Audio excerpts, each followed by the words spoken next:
Buenos días a todas y a todos. ¿Cómo les va? ¿Cómo están? ¿Bien? Qué bueno, me alegro mucho. Bueno, paso a presentarme. Me tocó moderar ayer. Hoy la idea era que me toque moderar también, pero la generosidad de los señores aquí presentes me invitan también a formar parte, y así que me van a tener que escuchar un poco más allá del rol del moderador. La idea es generar de nuevo una modalidad de conversatorio, conversar, la idea es conversar respecto a la conflictividad, a los conflictos, ¿sí? Desde una impronta ambiental y desde una impronta urbana, y evaluar desde la experiencia de los tres, distintos caminos, distintas improntas que estoy tomando en la estrategia de prevención, gestión y transformación de los conflictos. Mi nombre es Diego Marx, trabajo en la Dirección Nacional de Mediación, formo parte del equipo de facilitación de conflictos sociales complejos. Ya tendrán el tiempo para presentarse después de mí a medida que vayamos hablando. Me interesa arrancar este espacio. Recién le comentaba a Martín, soy muy malo para las citas, pero me interesa arrancar con una frase que, si no me equivoco, es de Karl Marx, que dice: todos los sólidos se desvanecen en el aire. Es un libro que, también el nombre de un libro de Marshall Berman, un autor que cuando uno arranca en sociología se lo dan para que lo lean, y por lo general te formatea la cabeza, por lo menos a mí me hizo eso. ¿Por qué arranco con esta frase? Porque cuando Marx la pone en pie era el siglo XIX, él estaba en el cambio de la sociedad industrial, veía que todas las cosas que tenían como seguridad iban cambiando, iban mutando, iban transformándose, y creo que hoy es una frase que sigue vigente, que sigue latente, que nuestras sociedades están en una transformación constante, que va cambiando, va fluctuando, va mutuando, surgen nuevos actores, surgen nuevas demandas, hay un choque de cosmovisiones, y en medio de todo esto los estados parecieran que las respuestas tradicionales de gestión de conflictividad van quedando cortas, obsoletas, con dificultad para la respuesta. Y ahí empiezan a florecer, a aflorar los métodos participativos de resolución de conflictos, los llamémoslo mediación, facilitación, no sé, no soy muy bueno para poner nombres, no es mi intención ponerlo. Y empiezan, sobre todo en el campo comunitario, a verse distintas iniciativas, distintos intervenciones desde el campo de los métodos que tienen mucho para aportar, mucho para reflexionar. Todavía es un campo incipiente, hay muchas preguntas y pocas respuestas.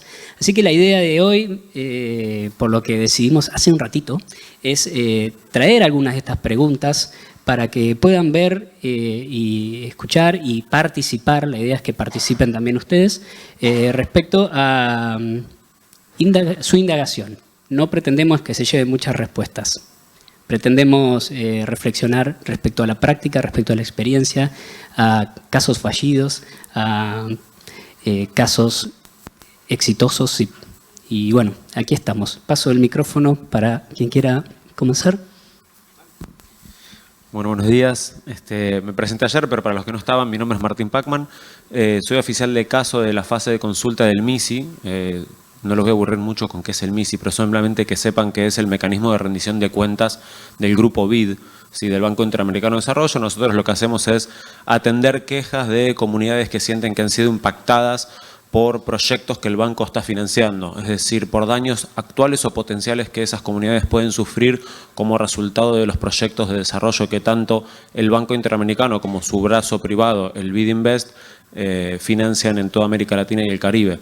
Y obviamente esto lo que nos ha dado es un espectro enorme de diversos conflictos. Y como hoy estamos hablando de conflictos comunitarios y mañana van a hablar de conflictos sociales complejos, voy a tratar de bajar algunas cuestiones más de casuística. Nosotros tenemos casos en toda la región y hay dos en particular que me llaman mucho la atención y que nos han permitido ver diversas cosas en Ecuador y en Costa Rica. Una línea de alta tensión, el trazado de una línea de alta tensión, y una expropiación por una represa que lo que hizo fue quitarle sus fuentes de agua a una familia, y que eso es lo que usaban para alimentar su ganado y sobrevivir y producir. Y algunas de las cuestiones, como para empezar a pimpoñar, y después le voy a pasar a Ale, que seguramente tiene muchas más historias que yo de estas, pero ¿qué nos encontramos muchas veces cuando llegamos a hablar con 3 campesinos en el este de Costa Rica o con 540 personas en la costa de Ecuador que han sufrido el terremoto más fuerte de la historia de su país y que están intentando poner su comunidad de pie de vuelta. Lo primero, muchísima desconfianza y muchísima frustración. Seguramente se lo encuentran ustedes en la mayor parte de los casos. Nosotros llegamos y una de dos, o han intentado hablar con el Estado, con la empresa y han fracasado rotundamente en ese proceso, o han alcanzado algunos acuerdos y no los han cumplido. Entonces partimos nosotros de un escenario de muchísima desconfianza y hay que trabajar para construir esa desconfianza, hay que trabajar para deconstruir esa percepción del otro de que lo que quiere es pasar por encima de mis derechos. Bueno, entonces iniciamos un proceso de diálogo, de negociación sobre un escenario de muchísima desconfianza. Y dos de los desafíos que nosotros, hay muchos, pero dos de los que me gustaría empezar a poner sobre la mesa es que muchas veces esos procesos buscamos utilizar información técnica, ¿sí? Y buscamos, como les decía antes, reconstruir confianza, ¿sí? La erosión de la confianza y el uso de información técnica son dos cosas que son muy necesarias y muy difíciles. Y cuando nosotros hablamos, miren, en los dos casos tuve situaciones absolutamente opuestas de cómo usar estudios, ¿sí? Cómo usar un estudio de riesgo geológico para saber si la línea podía ir por donde querían o no podía ir por donde querían, o un estudio de cómo captar agua en la montaña en Siquirres, en Costa Rica. Las dos veces lo usaron muy mal. ¿Qué significa lo usaron muy mal? Lo presentaron en un momento en el que la gente no estaba lista para escucharlos. ¿Por qué? Porque no confiaban, porque quien se lo presentaba no era una entidad creíble, porque lo había hecho una empresa en la que ellos no confiaban, a la que nunca le habían preguntado sobre cuáles iban a ser los criterios de análisis. Es decir, el cómo presentar esa información técnica, cuándo presentarla, quién la presenta y cómo se construye esa información. Siempre uno dice, no, mira, yo tengo un estudio acá, esto le resuelve la vida a esta gente. Me pasó en un caso de que era un estudio que le daba la razón a quienes presentaron la queja y no lo quisieron escuchar. No, ese estudio no, lo hizo la consultora tal, yo no los quiero escuchar. Entonces, ¿quién realiza esos estudios? ¿Cómo los presentamos? ¿Quién los presenta y cuándo? Son creo que 4 grandes preguntas que, no, como decía Diego, no hay respuestas. No hay un playbook sobre cómo se hace, pero son importantísimas, porque nosotros podemos creer que presentando ese estudio en la primera sesión lo desbloqueamos, y ese día nos fuimos con un acuerdo. Imposible, muy difícil. Y la segunda es la erosión de la confianza y cómo trabajar con esto. Ayer yo decía en uno de los primeros paneles el desafío enorme de la polarización, ¿sí? Cómo trabajar con sociedades polarizadas. Y de vuelta, no hay respuestas fáciles, pero necesariamente tenemos que entender el contexto donde nos estamos parando a trabajar un conflicto. Nosotros como mecanismos de rendición de cuentas llegamos usualmente tarde, llegamos usualmente cuando el daño ya está ahí y cuando las relaciones están rotas. Entonces, mucho de nuestro trabajo es fortalecer capacidades y es empezar a construir de a poco esa confianza con los actores para que se puedan sentar en la mesa.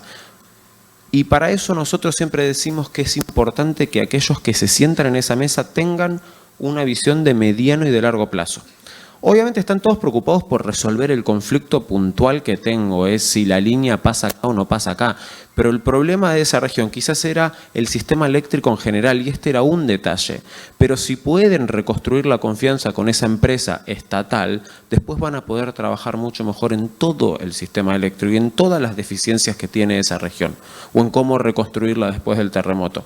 Entonces también una forma que nosotros hemos usado para tratar de reconstruir esa confianza es poder levantar un poco el microscopio, sacarlo del conflicto puntual y empezar a poner eso en un contexto y en un sistema que les permita también pensar a ellos que reconstruir confianza y reconstruir relaciones es posibilitarse trabajar en el mediano y el largo plazo y construir objetivos que superen o que vayan un poco más allá del conflicto puntual al que nosotros tenemos que atender, pero que cuando nosotros nos vamos, esas capacidades quedan allí.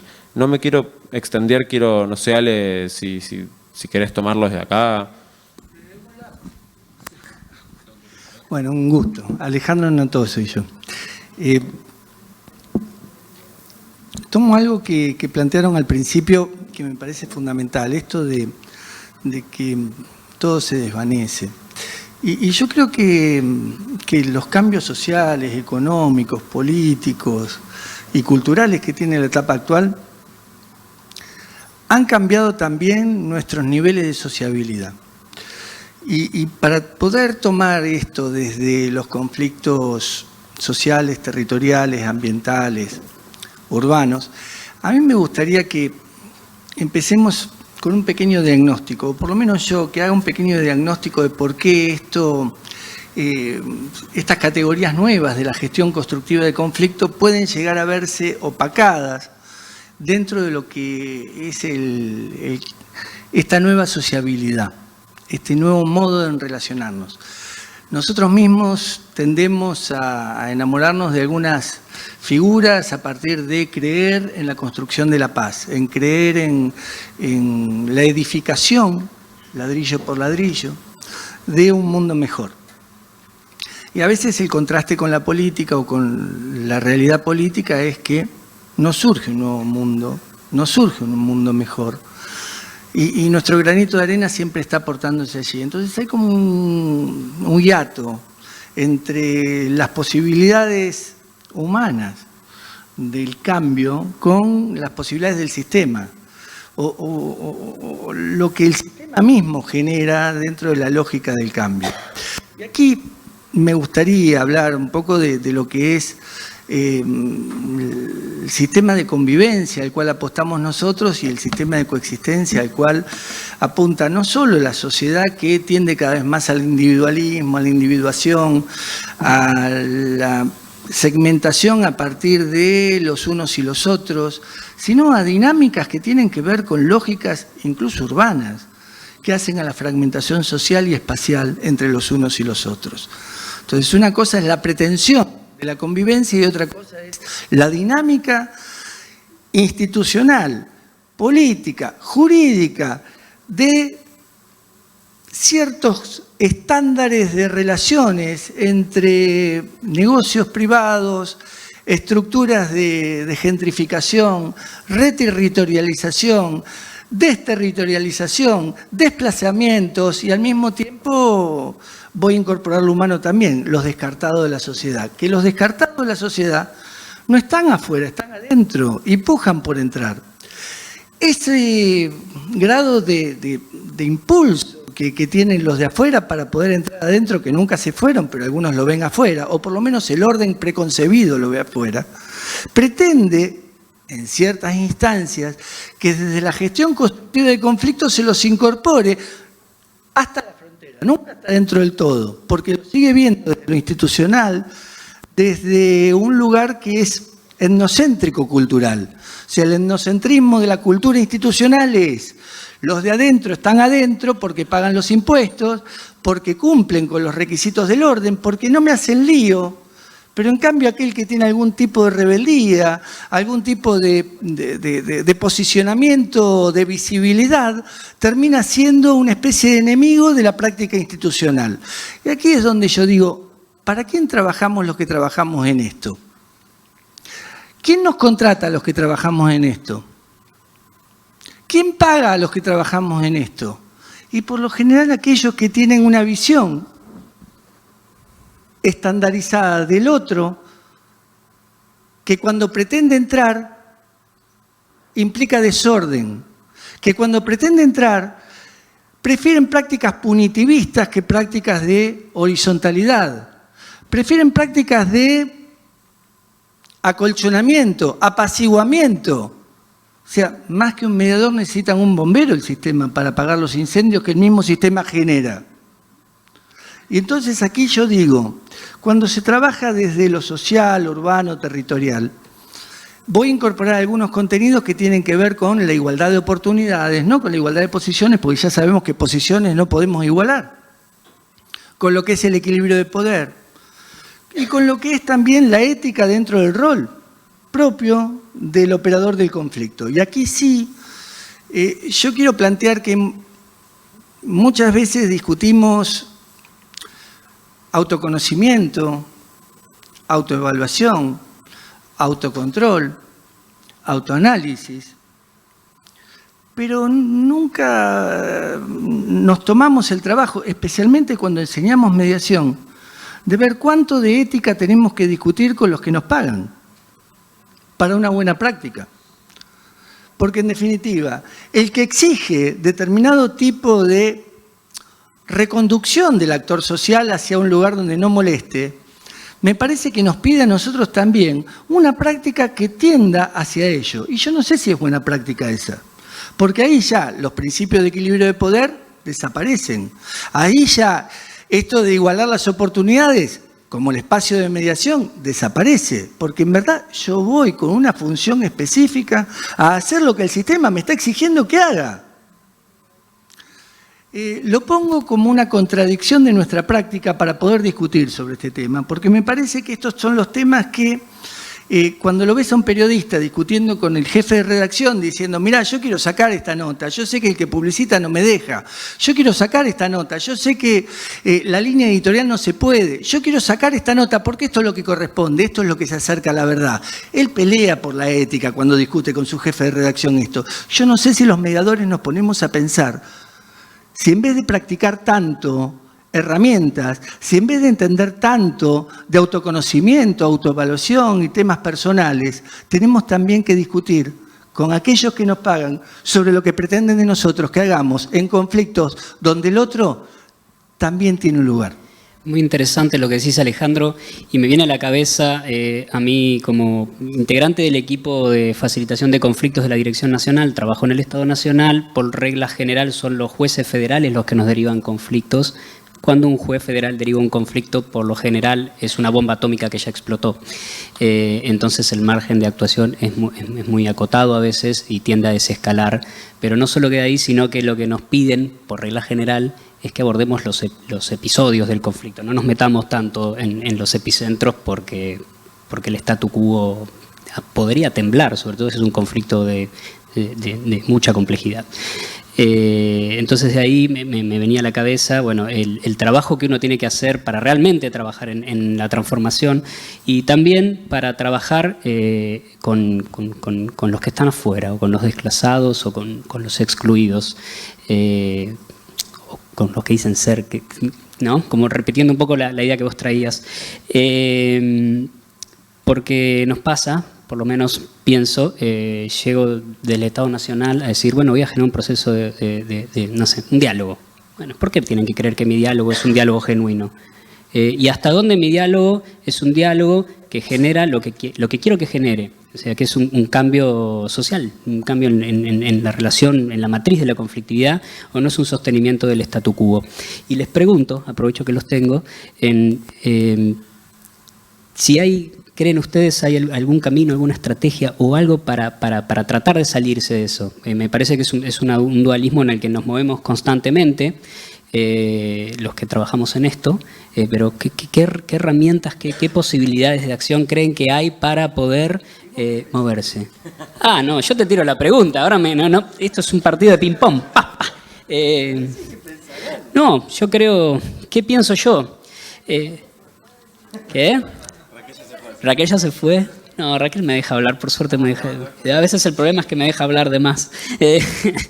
¿Qué pienso yo? No tengo una respuesta muy clara. Creo que hay que trabajar mucho y hay que hacer un muy buen diseño de proceso, insistiendo en la importancia del abordaje del epicentro, dejar muy claro que la intervención es de largo plazo, no es de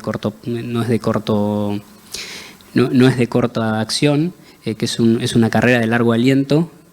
Creo que hay que trabajar mucho en la construcción de un proceso legítimo con las partes. Para eso es muy importante que las partes se sientan que el proceso los respeta y los contiene, y hay que buscar, como decía hoy, el diagnóstico en el mapeo, los actores que le den legitimidad para tratar de incorporarlos. Aún así queda corto creo que queda corto. Me parece que no tengo la respuesta. Tengo más preguntas que respuestas al respecto, pero me parece que un buen diseño de proceso, tratando de construir un tercer lado, tratando de hacer un abordaje a largo plazo, es una muy buena manera de poder, por lo menos, no caer del todo en el sostenimiento del statu quo.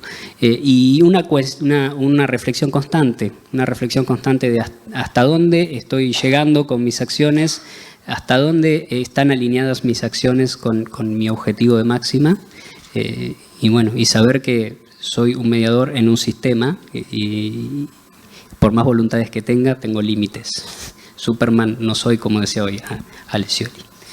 Imagínate, Diego, que si a vos te parece que tenés cierta duda de legitimidad llegando al gobierno nacional, imaginarnos a nosotros aterrizando desde Washington en el medio de la selva en Haití, o sea, es un problema que compartimos. Ahora vos decías el tema de tener un buen diseño de proceso, y eso es algo que nosotros hemos trabajado un montón, porque, digamos, esto, si vos no tenés un buen, tengo que dejar de decir tú, si vos no tenés un buen diseño, después tus herramientas no van a aplicar bien, ¿sí? Y nosotros lo que hemos enfocado muchísimo en el último tiempo es en trabajar en, digamos, uno de nuestros principios centrales de proceso al momento de armar un espacio de diálogo, un espacio de negociación, es el codiseño. Nosotros nos tomamos toda nuestra primera etapa de evaluación de si hay condiciones o no para iniciar un proceso de diálogo en sentarnos y conversar con aquel que presentó la queja, con el banco, con el que está ejecutando el crédito, para ver cuáles son sus necesidades, cuáles son las particularidades culturales que ese proceso tendría que tener en cuenta, cómo ellos quisieran discutir, qué quieren discutir en U, quieren hacer unos espacios bilaterales y nosotros llevamos y traemos información, quieren hacer un espacio plenario, quieren hacer 7 sesiones. Todo eso creo que tenemos que saber que nosotros somos especialistas en diálogo, en diseño de procesos, pero que tenemos que hablar y hablar y hablar con esta gente, porque ellos son los que al fin y al cabo van a tener el proceso en sus manos y ellos tienen que estar cómodos con eso. Entonces, pertinencia cultural, que ellos se puedan apropiar de esa metodología, que se sientan cómodos con esa metodología, creo que son algunas cuestiones clave. Y vos, después Ale también decía discutir con quien nos paga y la cuestión ética de cómo trabajamos esto, que es algo que particularmente en el MISI, pues sabes que tenemos dos situaciones. La primera es la gente nos mira como BID. Ustedes son los mismos del BID. ¿Sí? Y entonces ahí uno empieza a explicar que no, que el MISI es un mecanismo independiente y los perdimos. Independiente de que quién te paga el sueldo, el Banco Interamericano de Desarrollo. Entonces sos del BID. ¿Sí? Pero ahí lo que nosotros trabajamos muchísimo en deconstruir esa imagen es que nosotros somos del grupo. ¿Sí? Ahora nosotros le reportamos al directorio, a los dueños del banco, no al presidente del banco y a quienes ejecutan y diseñan esos procesos. Entonces es una línea muy difícil de explicar, es una línea que a veces a la gente le es muy difícil de comprender y nosotros la tenemos que ganar en el día a día del laburo. Pero quien nos paga, ¿sí? O digamos, o el grupo, también el banco nos pide no se vayan de mambo. A ver, la queja dice A, no decía A, algo, dice A, entonces tratemos A. Y cómo poder incorporar en el diseño de ese proceso las cuestiones que están levantando la queja, pero también a esos contextos, esas cuestiones subyacentes, es un enorme desafío. Y nosotros tenemos muchas limitaciones porque somos funcionarios internacionales, tenemos una política muy estricta y tenemos un oversight, una evaluación constante de los directores y de la propia administración que nos lleva a tener que ser muy estratégicos en el diseño de esos procesos. Me parece que es un súper tema el quién te paga. Lo sufrí cuando estaba en la ONG, lo sigo sufriendo hoy en el Banco Interamericano de Desarrollo, pero creo que también uno tiene que ser muy claro en la explicación, aunque a la gente le sea chino básico, tiene que ser muy claro en la explicación y después la legitimidad se gana en el laburo y en haciendo buenos diseños e incorporándolos.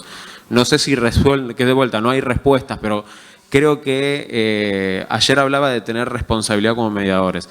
Si nosotros en nuestra evaluación nos damos cuenta que no hay chance de que esa queja sea negociable, tenemos que decirlo. Y la gente se va a enojar con nosotros quizás. Si no, ¿cómo? No hay condiciones. Tenemos que ser capaces de decir eso también, porque creo que eso habla de nuestra ética. Porque si no nosotros, sí, vos seguís 7 meses con un proceso de diálogo que vos sabés que no va a funcionar, pero a vos te pagan el sueldo.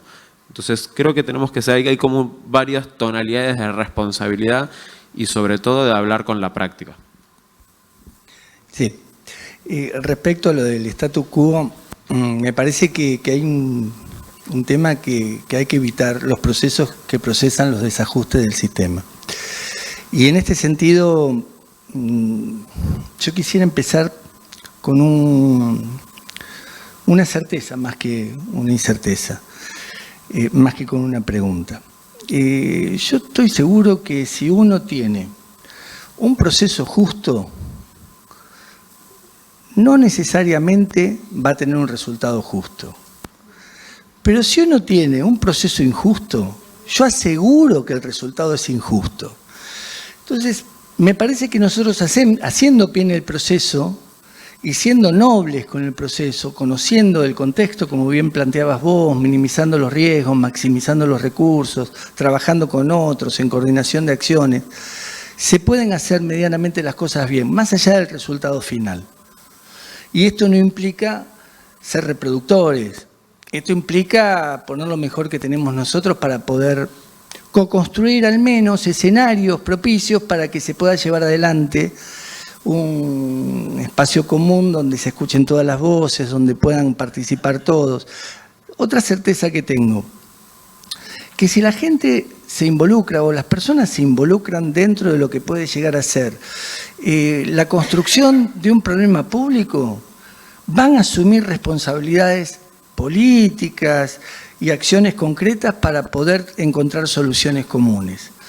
Y nuestros procesos garantizan ese tipo de incorporación para la asunción de responsabilidades comunes y para la búsqueda de soluciones.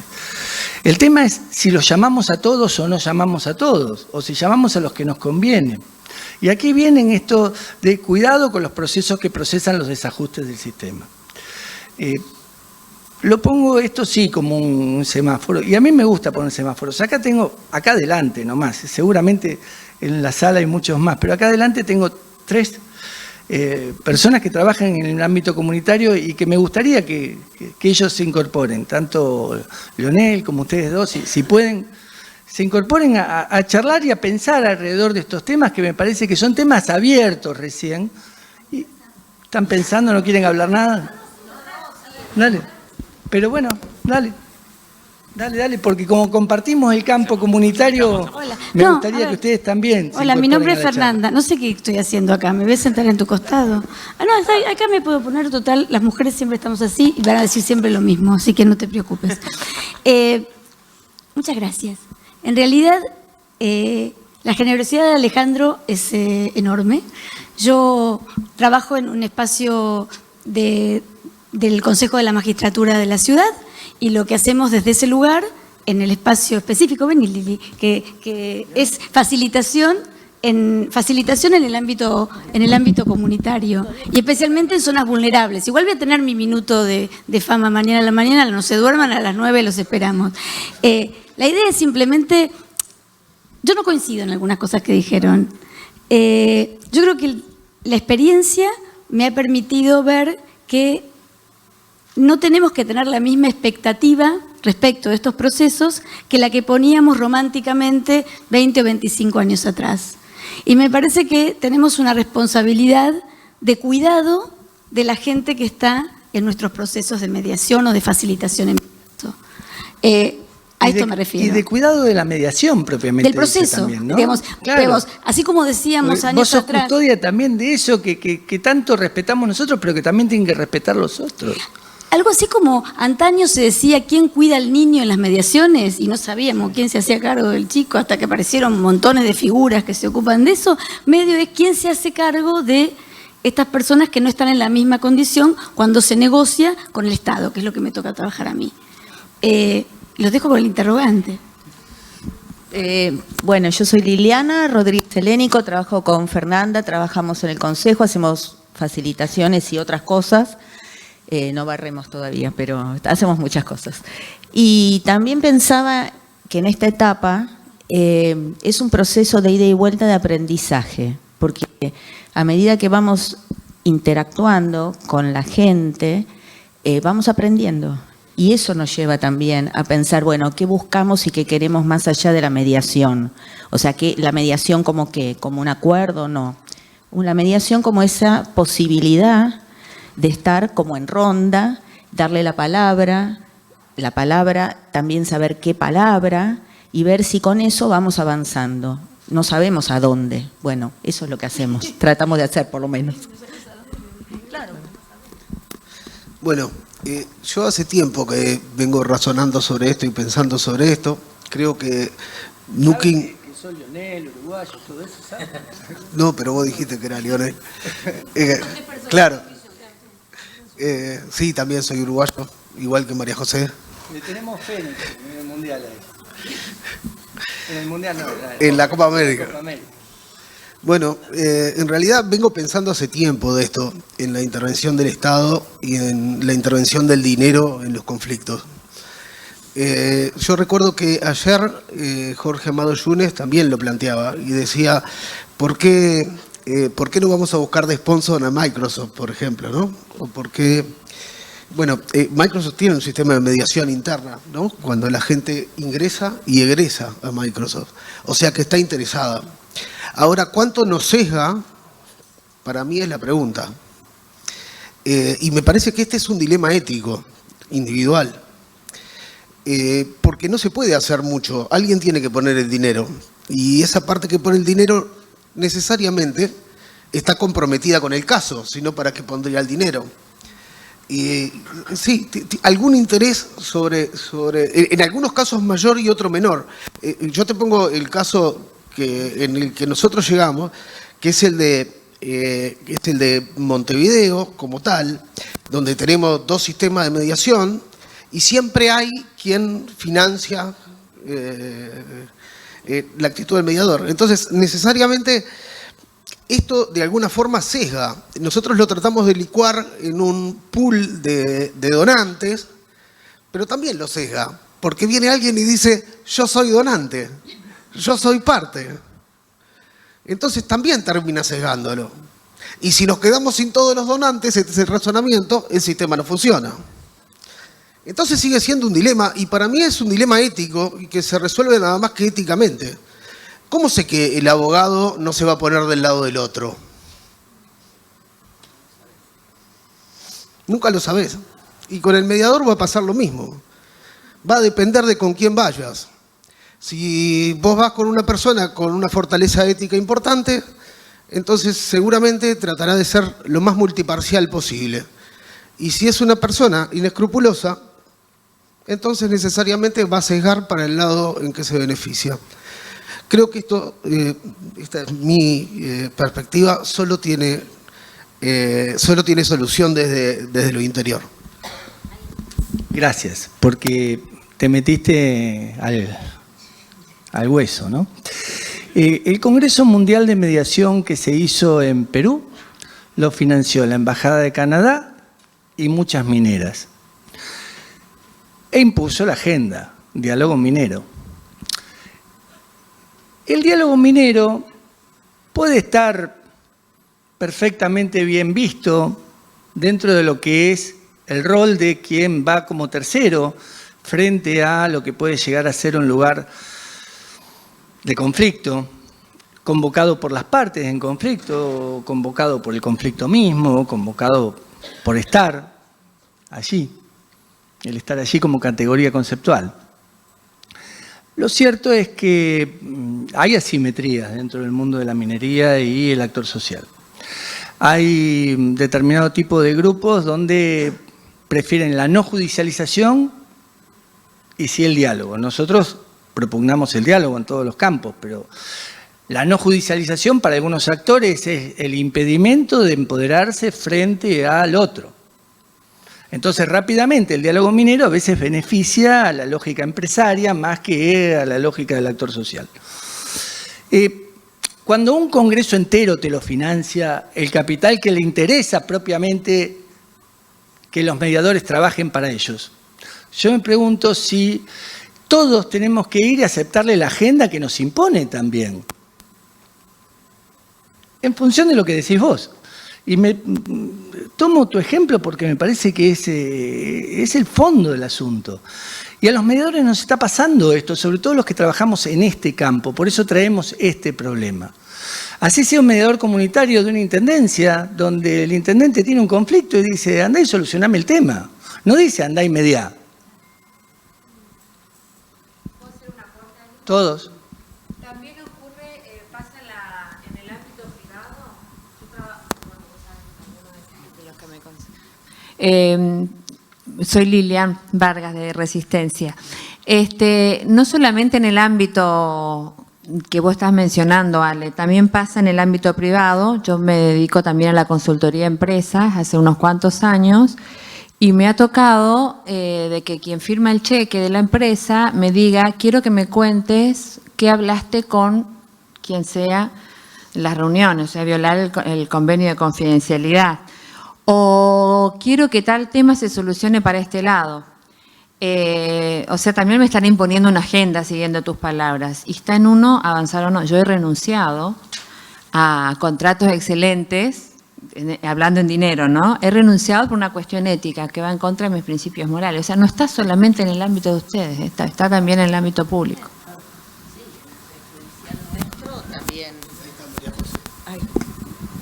Perdón, en el prejudicial que tenemos en capital prejudicial, mediaciones privadas, también tenemos unas cuestiones con algunas empresas, especialmente en mediaciones de daños, donde las empresas aseguradoras pretenden imponer qué honorario corresponde a un mediador, qué casos se pueden mediar o no, hasta dónde mandan a un abogado o no, y si se cierra, lo cierran ellos así con acuerdos, y depende de uno si acepta o no acepta esto. Pero ahí es más fácil decir, bueno, o acepto o no.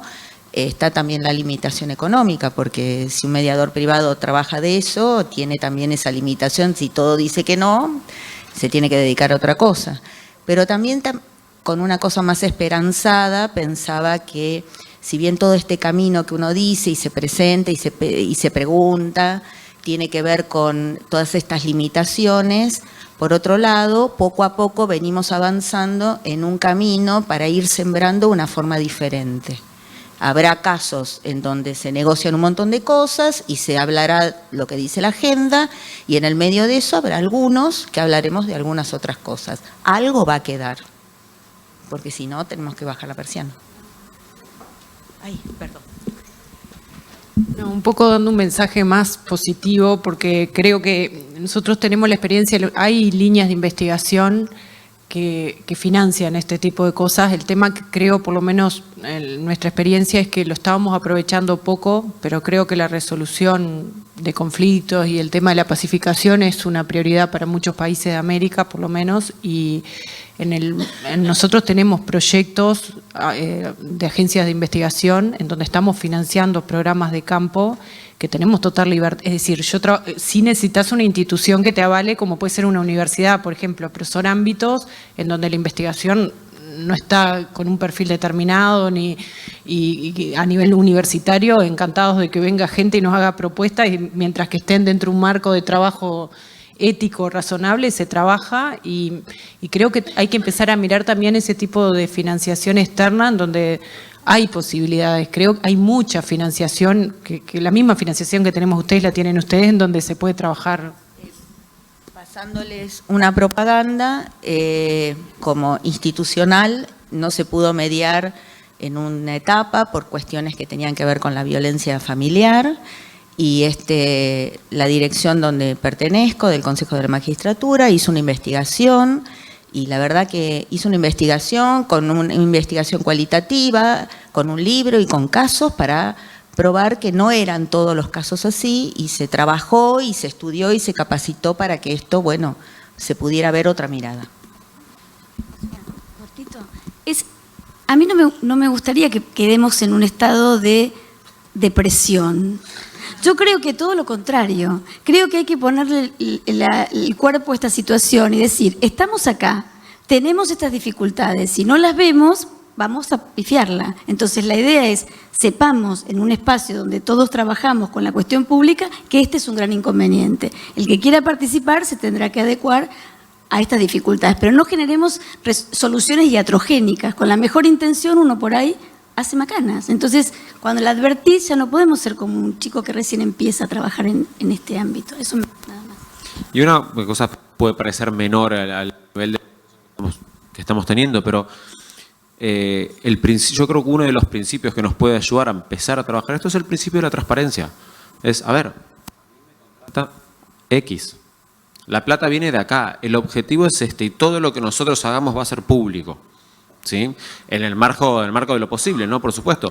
Nuestro principio como mecanismo es todos los casos que nosotros gestionamos son públicos. Ustedes, el registro público del MISI, están las 144 solicitudes que recibimos en el 2010. ¿Sí? Algunas tendrán alguna cuestión que no está incluida porque alguno de los actores pide confidencialidad, pero ese principio de transparencia nos empieza también a nosotros a permitir abordar con las partes ese conflicto ético, ese dilema ético que uno tiene. Me parece que también si lo intentamos resolver solo entre nosotros sigue siendo bastante entrópico y en cierto punto hay que decirle a la gente, mira, para hacer este proceso se necesitan recursos. ¿Cómo vamos a obtener los recursos? Yo tengo estos, que son los que a mí me contratan, me llaman. Obviamente esto puede parecer sesgado, puede parecer conflictivo. ¿Cómo hacemos para ampliar esa torta? ¿O qué necesitan ustedes para estar tranquilos con este financiamiento? De vuelta, nosotros podemos hacer énfasis en la independencia y lo hacemos mucho, y no solamente hacemos énfasis en el discurso, sino también en la práctica, pero luego se genera la confianza con los actores caminando ese proceso y siendo muy transparentes. Eso, digamos, hasta ahora nos ha funcionado medianamente bien. Obviamente lo nuestro es un marco institucional bastante más acotado y bastante más restringido que el de muchos de ustedes, pero hemos hecho mucho uso de la herramienta a todos, hacia el banco, hacia quienes presentan la queja, hacia quienes ejecutan, de que esto es un proceso transparente y funciona de esa manera. Y si no les gusta, porque no hay posibilidad de, hay alguna agenda oculta o algo de eso, nos toca identificarlo a nosotros y decir, aquí no hay condiciones para seguir así. Yo te puedo contar un caso. En Uruguay logramos hacer un diálogo entre 25 dirigentes comunitarios judíos y 25 dirigentes comunitarios palestinos. Y todo funcionó muy bien, contra todos los indicadores, y se formó un grupo humano bastante bueno, pero para avanzar necesitábamos plata. Es como cualquier facilitador hubiera dicho, yo una vez voy de onda, no tengo problema, pero si esto tiene que ser mi trabajo, yo necesito alimentarme de algo, ¿no? Necesito pagar mis gastos. Así que cuando fuimos a buscar los dineros, habían dineros, pero todos los dineros estaban a favor del boicot o en contra del boicot. Entonces, cada vez que encontrábamos uno que nos parecía que no tenía nada que ver con el conflicto israelo-palestino, y decía, pero esta es una subsidiaria de la otra que sí está involucrada en el conflicto. Y nunca pudimos conseguir una financiación. No quiero caer en el pesimismo. En ese caso no. A mí me parece que simplemente tenemos la visibilización, me parece extraordinaria, ¿no? Creo que es una de las partes. Pero creo que, o sea, en algún momento esto se tiene que transformar en un acto de confianza. Como cuando uno se va a operar, confía que el médico no lo va a matar. O cuando va el abogado, confía que el abogado no se va a poner del lado del otro. O cuando va un contador, espera que los papeles estén bien hechos porque uno pone la firma, ¿no? Un poco me parece que va por ahí, por el respeto profesional. No, simplemente para no caer en el maniqueísmo, esto de lo positivo y lo negativo, ¿no? Yo creo que en los congresos hay que problematizar. Yo voy a partir de un tema de fondo. Para el positivismo o el negativismo dejo el conductismo. Y como yo soy anticonductista, me doy estos gustos de decir, miren, esos los manuales de autoayuda y todos los dejo de lado. Acá voy a hablar de lo que tengo que hablar porque creo que nosotros todos somos mediadores, que formamos parte de una profesión, que tenemos muchos años en esto y no estamos para motivar. Yo los quiero motivar a ustedes Y la verdad que todos estamos medianamente motivados ya a esta altura. Para eso venimos a un congreso de mediación. Si no, estaríamos en un taller, en un curso o en otro lugar. Yo acá estoy para problematizar los inconvenientes que tiene nuestra profesión para profesionalizarnos mejor. Entonces traigo estos temas que son problemas que no son tan lindos, porque si me piden que traiga cosas lindas y vengan a un taller, yo hago talleres todas las semanas, acá no, acá vengo a discutir nuestros temas. Entonces, quiero que dejemos de decir esto es positivo, esto es negativo, esto es positivo, esto es negativo, y que aportemos pensamiento, y bienvenido sea que cada uno diga lo que piensa.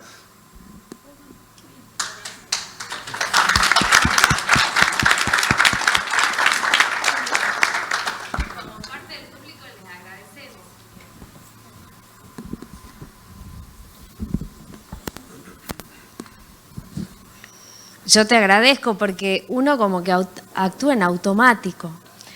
Y yo creo que antes de esto no me pregunté, ¿no? ¿Cuándo estoy respondiendo al poder, ¿no? En mis prácticas y cuándo me debo a mi profesión? Pero pienso que espacios como este a mí me empoderan y me fortalecen. Y la colegiatura, y esto también ahora lo estoy viendo como muy importante para hacer mucho más digna la profesión, que nosotros llevamos adelante y que la verdad que es hermosa, ¿no? Esto de trabajar para la paz es una profesión digna. Así que esto de problematizar, y no que nos vamos apagados, sino que creo que nos vamos pensando, reflexionando y buscando, bueno, ¿cómo hacemos con esto que todos los días tenemos que decidir, ¿no? Todo el tiempo decidir y qué hago, ¿no? Yo también como formando parte de instituciones del Estado, y esto también de hablar en este momento, constantemente estamos en esto, pero creo que le sirve a las dos partes, porque si el Estado no tiene profesionales críticos que repiensan sus prácticas, tampoco ayuda, porque quizás hay un beneficio hoy, pero a largo plazo de continuar esto también les perjudica. Entonces también podemos ser voceros.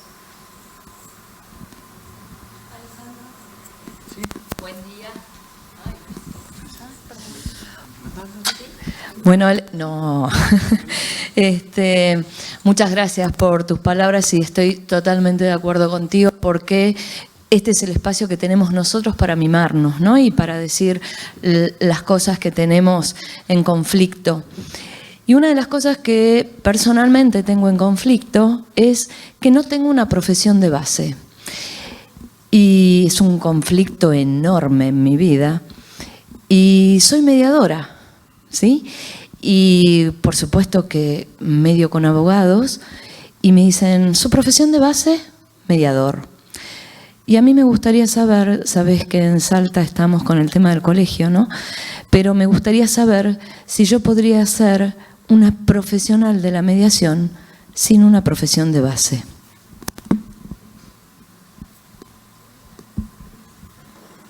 Y soy del Ministerio de Justicia. Mirá, qué pregunta. Yo creo que sos una profesional de la mediación. No sé si te alcanza mi opinión para hacerlo realmente. Me imagino que lo que estás buscando es una institucionalización de la profesión. En realidad, perdón, trabajo para el Ministerio Público de Salta. Soy reconocida como mediadora por la doctora Fidel, como profesora. O sea, eso lo tengo. Lo que no tengo es, ¿cómo decirte? Me jubilo, por ejemplo. ¿Sí? ¿De qué trabajo? Si yo soy mediadora, no puedo saber. Sí, bueno, claramente es un campo nuevo y eso es un déficit, o por lo menos algo que está en construcción y hay que seguir construyéndolo, y creo que es una responsabilidad del colectivo mediador trabajar y movilizarse para eso. No esperar respuestas que quizás no lleguen por sí solas. En lo personal, te puedo decir que yo como sociólogo nunca voy a poder ser mediador prejudicial. Tampoco quiero serlo, pero no voy a poder serlo.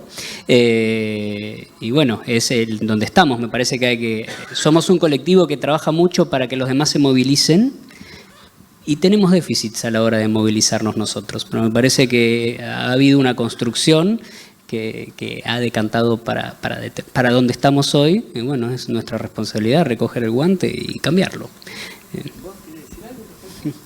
No, solo, a ver, lateralmente. A ver, yo soy licenciado en Ciencia Política y tengo un máster en Administración y Política Pública. Y sin embargo, desde el CBC me dedico, yo siempre digo la facilitación, yo no me considero mediador, no puede ser una cuestión de formación mía. Me parece que en realidad eso es lo lindo del campo. Justamente, que no hicimos la carrera de mediación. Me parece que lo lindo del campo es ir pudiendo nutrirse de esas diferentes perspectivas, porque cuando vos vas a ver los conflictos son multicausales, tienen 1 millón de ramas. Y además, si vos te enfocás en un tipo de conflictos, te vas a ver achicado. Entonces, me parece que tenemos que abrazar la cuestión de que somos abogados, politólogos, sociólogos, que hacemos mediación, que hacemos facilitación y que construimos ese campo sin haber necesariamente tener un título que diga que somos eso. Tú puedes hacer luego cursos, seminarios, pero me parece que la riqueza del campo y la capacidad del campo de seguir creciendo va a tener gente cada vez más diversa, pero que esté contenida en un mismo campo conceptual, sin necesariamente tener un título que ratifique eso. Sí, ahora habla el abogado. Sí, tenés 3 profesiones acá de base. Yo creo que esto de que vos no tenés profesión de base no es así, vos sos mediadora y ya es tu profesión. Estamos en una profesión en construcción, que estamos en un camino hacia la institucionalización. No está institucionalizada del todo y aparte tiene serias falencias, por un lado, en lo que hace a su formación, porque tiene una formación muy escueta. 100 horas vos no podés construir un profesional. Esto es un principio que es para todos. Un profesional tiene que tener mucha formación, mucha formación, y creo que todavía no se ha estandarizado profesionalmente cuánto es esa formación que tiene que tener como para ser un profesional del todo. No obstante, en este camino de construcción de la profesionalización, vos identitariamente sos mediadora. El tema es cómo institucionalmente hay reconocimientos más allá de tu lugar de trabajo que también implique que eso se materializa en hechos concretos, por ejemplo, tu jubilación, tu aporte, etcétera, etcétera. Hay mediadores voluntarios que no necesariamente están institucionalizados. Hay mediadores que son vecinos, y nosotros hablamos del campo comunitario, que no tienen ningún tipo de profesión y no viene el caso que la tengan. Y hay mediadores profesionales que discutimos todavía con otros profesionales si verdaderamente tiene que tener una profesión determinada el mediador o no la tiene que tener. Porque el rol del mediador, que es hacer fluir el diálogo, que es generar mayor tipo de posibilidades de comunicación, que es tener herramientas concretas, yo no sé hasta dónde tiene que conocer profundamente la temática de fondo con la cual se está trabajando. Y digo, no lo sé, para no entrar en una discusión con los que creen saberlo.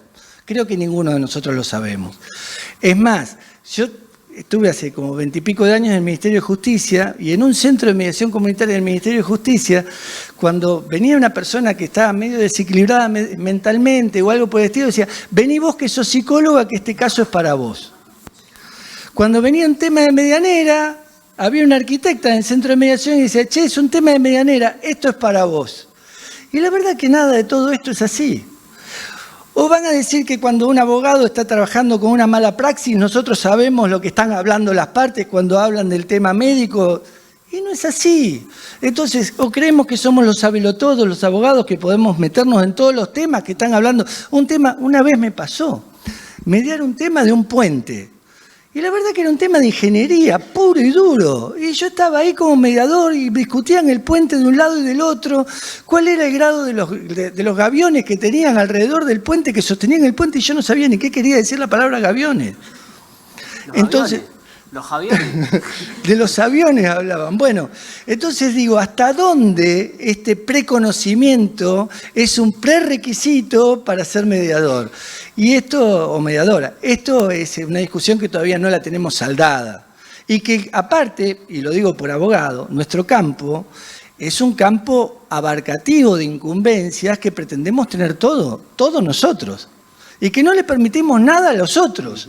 Entonces, esta disputa que existe entre nosotros y los otros, tampoco la podemos llevar al campo de la mediación, y sin embargo se lleva al campo de la mediación.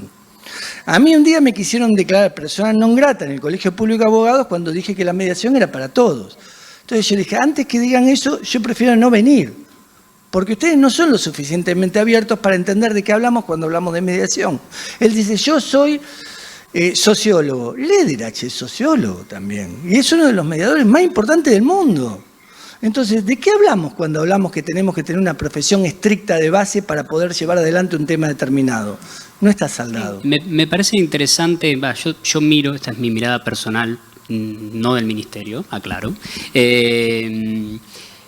Yo creo que es una profesión muy individualista, el mediador está solo. Me parece que hay que tender a salir de ahí, hay que tratar de salir de ahí. O sea, me parece que es mucho más rico el trabajo en equipo. Como digo, yo soy sociólogo, no soy mediador y cada día tengo menos ambición por ser mediador. O sea, me gusta mucho trabajar con mediadores, o sea, o con facilitadores más que con mediadores. Considero que soy muy bueno en la etapa de diagnóstico de conflictos, considero que soy muy bueno en el diseño de proceso y hay otro que es mucho mejor a la hora de manejar la conflictividad entre las partes directamente. Me parece que eso enriquece, me parece que eso es la verdadera interdisciplina. No, esta persona tiene este problema. Bueno, que la atienda primero el psicólogo, después que pase por el mediador, después que pase por el abogado y después que siga pasando por todas las distintas profesiones que tenemos adentro de esta institución. Me parece que el trabajo tiene que ser colectivo. El conflicto es colectivo, no es individual. ¿Por qué lo tenemos que abordar uno solo, con determinada anteojera? Me parece que es mucho más rico pensar desde un nosotros. O sea, apelamos a nosotros buscamos soluciones colectivas, ¿no? y las damos solos, es raro. Me parece que hay que seguir repensando y reflexionando respecto al campo de la mediación y de la construcción de paz. A nuestra embajadora en la OEA, el Colegio Público de Abogados la declaró persona non grata, porque ella cuando era diputada nacional, se llama Paula Bertol, cuando era diputada nacional sostuvo que la mediación tenía que ser interdisciplinaria. ¿No les parece todo esto un despropósito? Que si pensamos verdaderamente algo, primero que alguien que tiene fueros por ser incluso diputado, que no solo tiene la libertad de expresión, sino que está hablando en nombre de los que lo votaron. Pero digo, más allá de todo eso, o sea, en nombre del pueblo está hablando. Más allá de eso, digo, que una institución se dé el gusto de declarar persona non grata a un legislador por pensar y por decir lo que dice en su banca, realmente llegamos a un extremo donde estamos discutiendo una cosa que es un sinsentido. Yo creo que para ser mediador, con conocer mucho de nuestro campo, por prepararse mucho en nuestro campo y por profesionalizarse mucho en nuestro campo, perfectamente ya puede ser mediador cualquier persona que tenga las condiciones para hacerlo. Alguna vez me preguntaron cuando íbamos a hacer un curso de mediación qué se requiere, qué requisito hay para ser mediador, y yo le dije, bueno, que sea empático, que tenga una personalidad dúctil, que pueda llegar a escuchar, que sea comprensivo, lo que dicen los manuales. Y me contestan del otro lado por escrito, si encuentro uno así en mi provincia, yo me caso. Digo, seamos realistas, somos seres humanos, tenemos opacidades, contradicciones y ambigüedades como seres humanos, todos, y al mismo tiempo tenemos conocimiento. Estamos edificando una profesión y por eso planteamos los temas que son dilemáticos para darle más contenido a la profesión que tenemos. Sí, y ahí recuperarle dos cosas. Una de las que decía Diego es, tenemos que empezar también a ver la disciplina como un trabajo de grupo, ¿sí? Y en varias cuestiones.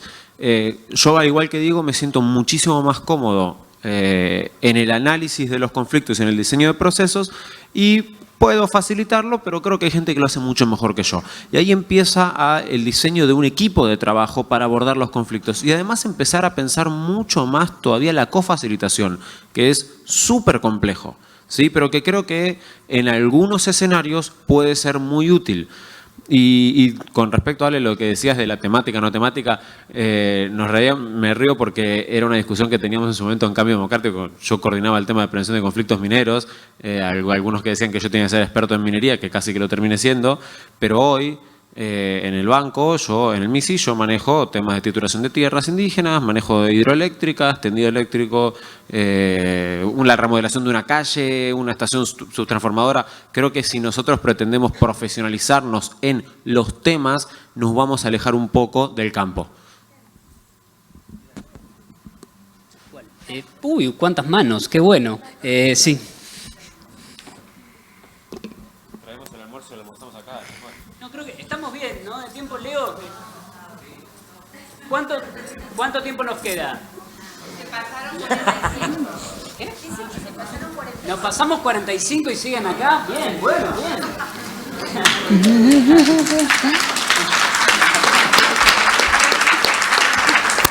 Eso es que terminamos. Leo, este es el problema, de darle a facilitadores una mesa. Éramos 2, fuimos 3, después 6, después nos pasamos 45. Cuando se sentaron todos estaba organizado. Hay varias manos. No sé si, ya que estamos pasados, por lo menos darle un lugarcito. Dale, bueno. Bueno, ¿qué tal? Yo quería decir que a mí sí me parece que tiene que ser multidisciplinaria, pero lo que no me parece bien es que todos quieran abarcar todo, porque pareciera que la mediación, el mediador tiene que saber de todo. Entonces, no me parece mal, yo soy abogada de base, así que lo tengo que decir, y también para defender las incumbencias profesionales, me parece bien que la mediación prejudicial sea un abogado mediador, porque también hicimos la carrera de mediador, y entonces nos perfeccionalizamos y quisimos ser mediadores. Entonces, me parece que hay ámbitos y hay ámbitos. Entonces, que se quiera, para mí hay que sumar, porque a veces pareciera como que el abogado es el diablo y hay que sacarlo del proceso o de los procesos de mediación incluso. Nosotros, además, somos mediadoras municipales en Lanús y la verdad que el 90% de las causas tienen incumbencias profesionales, legales, jurídicas, que la verdad que nos sirve ser abogadas para saldar esas cosas, porque en la otra conferencia que estuvimos decían que los acuerdos no tenían que tener cuestiones jurídicas. El tema es que un acuerdo donde vos pones cosas, porque la gente a veces habla sin saber las cuestiones jurídicas y cree que puede llegar a un acuerdo poniendo esas cosas que después no van a ser de efectivo cumplimiento si, en todo caso, que no se llegue a llevar a cabo el acuerdo, se tenga que ir a la justicia. Entonces, uno no puede convalidar como mediador, por lo menos yo como abogada, cuando estoy escuchando que están diciendo cosas que no son así, les tengo que decir. Entonces, es bueno, depende del ámbito, que sea multidisciplinario, pero la prejudicial, para mí, tiene que ser con abogados, mediadores. Eso quería decir. Porque no tenemos por qué todos abarcar todo. Es como que yo quiera otra rama. Claro, el de la medicina. Por algo también existen los peritos y que nos ayudan como mediadores.